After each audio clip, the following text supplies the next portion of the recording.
Chakramata YouTube channel ವೀಕ್ಷಕರಿಗೆ ನನ್ನ ಹೃತ್ಪೂರ್ವಕ ನಮಸ್ಕಾರಗಳು. ಸುಭಾಷಿತ: ಸಂಬಂಧ ಯಾವುದೇ ಇರಲಿ, ನಂಬಿಕೆ ಅದರ ಅಡಿಪಾಯ ಇದ್ದಂತೆ.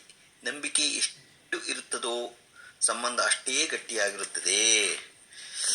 ಇವತ್ತು ದಿನಪಂಚಾಂಗಕ್ಕಿಂತ ಮುಂಚೆ ಕರ್ಣನನ್ನು ಕಂಡು ಆಂಜನೇಯ ಸ್ವಾಮಿ ಯುದ್ಧ ಮಾಡಲಿಲ್ಲ. ಯಾಕೆ? ಇಂದಿಗೂ ನಾವು ಮಹಾಭಾರತ ಕಥೆಯಿಂದ ಕಲಿಯಲು ಸಾಕಷ್ಟು ವಿಚಾರಗಳಿವೆ. ಮಹಾಭಾರತ ಕಥೆ ಶ್ರೀಕೃಷ್ಣ ಪಾಂಡವರು ಕೌರವರ ಬಗ್ಗೆ ಮಾತ್ರವಲ್ಲದೆ ಆಂಜನೇಯ ಸ್ವಾಮಿಯ ಕುರಿತು ಕೂಡ ಹೇಳುತ್ತದೆ. ಅವರು ಯುದ್ಧ ಭೂಮಿಯಲ್ಲಿ ಶಸ್ತ್ರಾಸ್ತ್ರಗಳನ್ನು ತೆಗೆದುಕೊಂಡಿದ್ದರೆ ಲೆಕ್ಕವಿಲ್ಲದಷ್ಟು ಯೋಧರನ್ನು ಒಮ್ಮೆಗೆ ಕೊಲ್ಲುತ್ತಿದ್ದರು. ಆದರೆ ಅವರು ತಮ್ಮ ಶಕ್ತಿಯನ್ನು ಬಳಸಲಿಲ್ಲ. ಶಕ್ತಿಶಾಲಿಯಾಗಿದ್ದರೂ ವಿನಮ್ರ ಮತ್ತು ಶಿಸ್ತುಬದ್ಧವಾಗಿ ಉಳಿಯಬಹುದು ಎಂಬುದನ್ನು ಆಂಜನೇಯದಿಂದ ನಾವು ಕಲಿತುಕೊಳ್ಳಬಹುದು.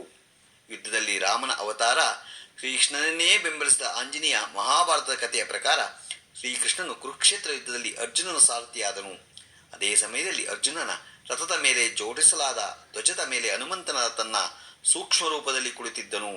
ತನ್ನ ಪ್ರಭು ರಾಮನ ಜೊತೆಯಲ್ಲಿದ್ದ ಸದಾ ಇರುತ್ತಿದ್ದ ಹನುಮಂತನು ದ್ವಾಪರಯುಗದಲ್ಲಿ ಶ್ರೀರಾಮನ ಅವತಾರವಾದ ಶ್ರೀಕೃಷ್ಣನೊಂದಿಗೆ ಯುದ್ಧಭೂಮಿಯಲ್ಲಿ ಇದ್ದನು.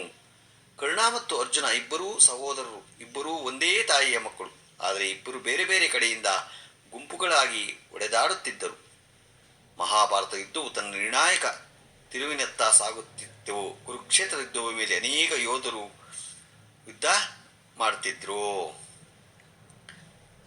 ಮನೋಜವಂ ಮಾರುತತುಲ್ಯ ವೇಗಂ ಜಿತೇಂದ್ರಿಯಂ ಬುದ್ಧಿಮಾತಾವರಿಷ್ಠವಾತಾತ್ಮಜಂ ಆಂಜನೇಯ ಸ್ವಾಮಿ ಮಾತ್ರ ಯುದ್ಧ ಮಾಡೋದಕ್ಕೆ ಇದು ಮಾಡಲಿಲ್ಲ. ಗೊತ್ತಾಯ್ತಾ? ಹೀಗೆ ನಾವು ತಿಳ್ಕೊಳ್ಳೋದು ಬೇಕಾದಷ್ಟಿದೆ. ಇದರಿಂದ ನಾವು ಗೊತ್ತಾಯ್ತು, ಎಷ್ಟೇ ನಮ್ಗೆ ಶಕ್ತಿ ಇದ್ರೂ ನಾವು ಅದನ್ನು ಹೇಗೆ ಉಪಯೋಗಿಸ್ಕೋಬೇಕೋ ಅದನ್ನು ಒಳ್ಳೆ ರೀತಿಯಲ್ಲಿ ಉಪಯೋಗಿಸ್ಕೋಬೇಕು ಅಂತ ತಿಳ್ಕೋಬೇಕು ನಾವು. ಇವತ್ತು ದಿನಪಂಚಾಂಗವನ್ನು ತಿಳ್ಕೊಳ್ಳೋಣ. ದಿನಾಂಕ 31/8/2024 ಶನಿವಾರ, ಶ್ರೀ ಕ್ರೋಧಿನಾಮ ಸಂವತ್ಸರ, ದಕ್ಷಿಣಾಯನ, ವರ್ಷ ಋತು ಶ್ರಾವಣ ಮಾಸ, ಕೃಷ್ಣಪಕ್ಷ, ತಿಥಿ ತ್ರಯೋದಶಿ, ರಾತ್ರಿ 3:39, ನಕ್ಷತ್ರ ಪುಷ್ಯ, ರಾತ್ರಿ 9:04. ಮಳೆ ಪೂರ್ವಾಭಾದ್ರ 1ನೇ ಪಾದ. ರಾಹುಕಾಲ 9:17 10:50 ತನಕ ಇದೆ. ಗುಳಿಕ ಕಾಲ 6:12 7:44 ತನಕ ಇದೆ.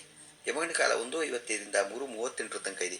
ಇವತ್ತು ಯಾರು ಹುಟ್ಟುಹಬ್ಬ ಆಚರಿಸ್ಕೊತಿದ್ರು, ಮದುವೆಯಾದ ದಂಪತಿಗಳು ವಾರ್ಷಿಕೋತ್ಸವ ಆಚರಿಸ್ಕೊಂತವರಿಗೆ ನಮ್ಮ ಹೆಬ್ಬಳಲು ಶ್ರೀ ಚಕ್ರಮಾತಾ ಯೂಟ್ಯೂಬ್ ಚಾನಲ್ ಕಡೆಯಿಂದ ಶುಭ ಕಾಮನೆಗಳು ತಿಳಿಸ್ತೀವಿ. ದೇವರು ಅವರಿಗೆ ಆಯುಸ್ಸು, ಆರೋಗ್ಯ, ಐಶ್ವರ್ಯ ಎಲ್ಲ ಕೊಟ್ಟು ಕಾಪಾಡಲಿ ಅಂತ ನಾನು ಕೇಳ್ಕೊತೀನಿ. ನಮ್ಮ ಹೆಬ್ಬಳಲು ಶ್ರೀ ಚಕ್ರಮಾತಾ ಯೂಟ್ಯೂಬ್ ಚಾನಲ್ ಯಾರು ಸಬ್ಸ್ಕ್ರೈಬ್ ಆಗಿರೋ ದಯಮಾಡಿ ಸಬ್ಸ್ಕ್ರೈಬ್ ಆಗಿ.